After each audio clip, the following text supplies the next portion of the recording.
Hey, Frank, Mike Trudell. On the walk-off for Spectrum, AD's basically said that he wasn't satisfied with the way that you guys as a team played overall. Thought there were a lot of places that things could improve. So despite winning by that margin, what do you take away from his reaction to the game? I agree with him. Particularly on the defensive end, we knew they were going to be different. And with no Bam, they bring 5 3-point shooters, and their movement offense is very difficult to guard no matter who's in uniform. But we definitely have to do a better job, in particular on the defensive end. I thought we attacked offensively really well. Had one of our we had a poor shooting night from perimeter, but I liked the quality of the shots for the most part. And even having a poor shooting night, we still end up with an offensive rating of 136. So I was pleased with what we did on that end of the floor. Obviously you can always get better on both sides, but defensively we got to be better. Frank, just wonder what those conversations are like in practice with LeBron, with Rondo about dissecting his zone, and you guys just getting to that level of talking about hoops. Yeah, just we know the spacing that we want to get to, and it's in a few different alignments. Obviously, a lot of teams don't have 10, 15, 20 different zone offensive plays like they do with man-to-man, but there's a few different alignments we want to get to out of the zone that we feel are favorable to the offense. We got a lot of them tonight, and obviously Doe and Braun and our whole group has a great ability to communicate where the holes are, what they're looking for, and work together in those types of things. Frank, what were you seeing happening in the third quarter there when they cut that 18-point lead to 9, especially defensively? In the third quarter, you said? Yeah, when they cut down, you guys had an 18-point lead and they cut it all the way down to 9, and just wondering what you saw there. Yeah, this team has a lot of fight, and like I said, they're extremely difficult to guard no matter who's in uniform. It doesn't matter that they have some guys out; they're a deep team. And, with Bam out, they become different from a standpoint of more spacing at the 3-point line, which presents different kinds of challenges. Obviously, Bam is an all-star, one of their best players, but, they become different, with him and Dragic out. And, those guys played extremely hard, kept fighting to cut into the lead. Like I said, we got to do some things better, a lot of things better on the defensive end, but that's what that's what getting to work and the process is all about. Review the film, meet tomorrow as a team, and make some improvements. Awesome.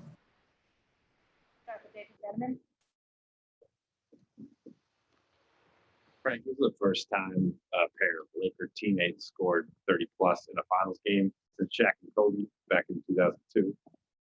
What is the way that Anthony and LeBron are able to dominate at the same time? Do they take turns? Do they feed the hot hand? How do they kind of work it out together that way? Well, they both, and our whole team attacks the defense and reads.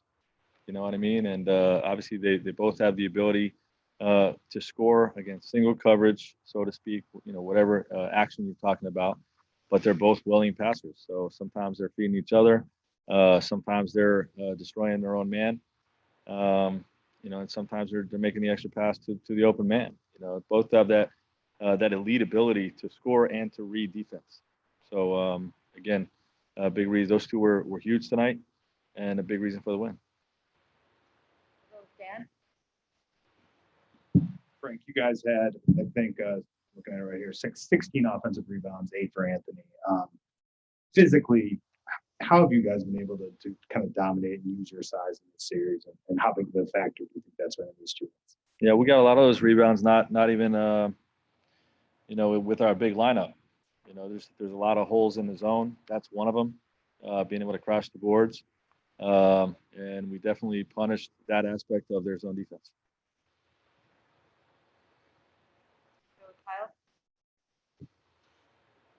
Frank, in those situations where you're losing a lead, I mean, you've been in that position a lot these playoffs and gone on to win a number of those games anyway, turn it back. What do you look for in the groups that you want out on the floor? And to your observations, what's their sort of dialogue? Are they trying to simplify things, or how do they approach it? Well, each group knows what the strengths are of the personnel that are out there. The great thing is we always have either Rondo or LeBron out there to quarterback the action, and make sure that we're seeing the targets and trying to get the ball to guys in positions to be effective. And when you have two guys like that, or one of them on the floor for all 48 minutes, you're going to get a lot of good action. So I credit those guys. Go back to Dan for follow-up. Frank, this league by and large has gone small in the last decade or so. Why has going large worked for you guys and being big? Well, we haven't necessarily gone large, big, used word large. We're a hybrid team. We play all season long, half the game big lineups, half the game small, and then we have the ability against bigger teams to play more minutes with a big lineup. We have the ability to play more small lineups against smaller teams when that's needed, like you saw in the Houston series, like you saw with a lot of tonight's game. Dwight started, but he was very effective in his minutes, and that's the biggest thing is our ability to be a hybrid. All right, we're gonna go back to Will for the last few. All right. Yeah, Frank, I'll have a couple more for you. Bill Orm. Hey, Frank, you indicated in your on-court interview with Rachel that offensively for AD in that third quarter is probably about as good as it gets. I'm curious what you've seen from him kind of throughout this postseason run from him in terms of his confidence and his aggression, and what kind of growth you've seen in his mindset as you guys have gotten deeper into this.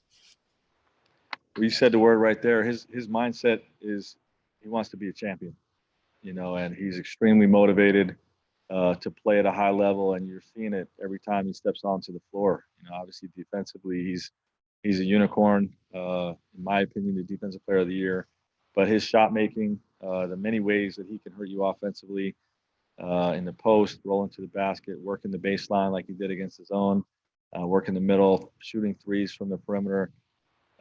It's just very unique, and you can just see his determination, to win this championship on both sides of the ball. But I thought tonight you saw even more on the offensive end.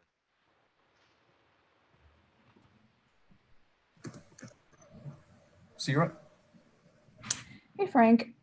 There was 3 or 4 possessions in the second quarter where Rondo ducked into the middle and was able to create offense either for himself or for somebody else. Was that something that you guys instructed him to do, or was it something that he kind of just thought up on the fly? No, it's one of our looks against the zone, just to put him in there. We want to put playmakers in the middle. If we can get the ball there and suck the defenders in, it opens up the perimeter, it opens up the rim, and obviously you want great decision makers in there. So Bron, AD, Rondo, all those guys being in that spot benefits our offense. Frank, I'm going to take 2 more. Hey, Frank, you went to J.R. Smith tonight after he had been out of the rotation for a while. I was just wondering, what you saw from him and kind of what the goal was with getting him out there tonight. Yeah, just Danny was battling a hip injury, and he and Kenny were playing well, but we're struggling a little bit from the perimeter. So was just looking to see if we can buy a few minutes with JR because of Danny's injuries, and obviously he carries that threat to knock down a 3 or a few threes, and I just like the threat of him being out there against his own. Hey, Frank, because LeBron and AD are playing so well at this point, there's already a bunch of chatter about who would win Finals MVP if that were to happen. What's it been like watching both of those guys play so well at the same time on this stage? It's unbelievable. I mean, the way that they work for each other, but both of them, like you said, playing at such an elite level, both of them extremely determined to win a championship. And, we're not there yet. We have a long way to go. This is a very resilient basketball team that we're playing, a team that just flew through the East with a 15-3 record. We have great respect for them. But those guys are playing at an extremely high level, and hopefully we can get 2 more wins. Thank 12 you. and 3. Been a long night. Good on mine, Frank. I'm gonna finish it up with Calhoun. Jeannie was in attendance tonight. I know when the game starts, it's all kind of all business, but is there any sort of, I mean, you said the other night you wished her happy birthday, said we can't wait to see you. Did you recognize that? Was there any exchange through plexiglass, so to speak? No, not tonight. I knew she was coming to town. I wasn't sure what day she was going to get here. But we definitely missed Jeannie and excited to get this win for her.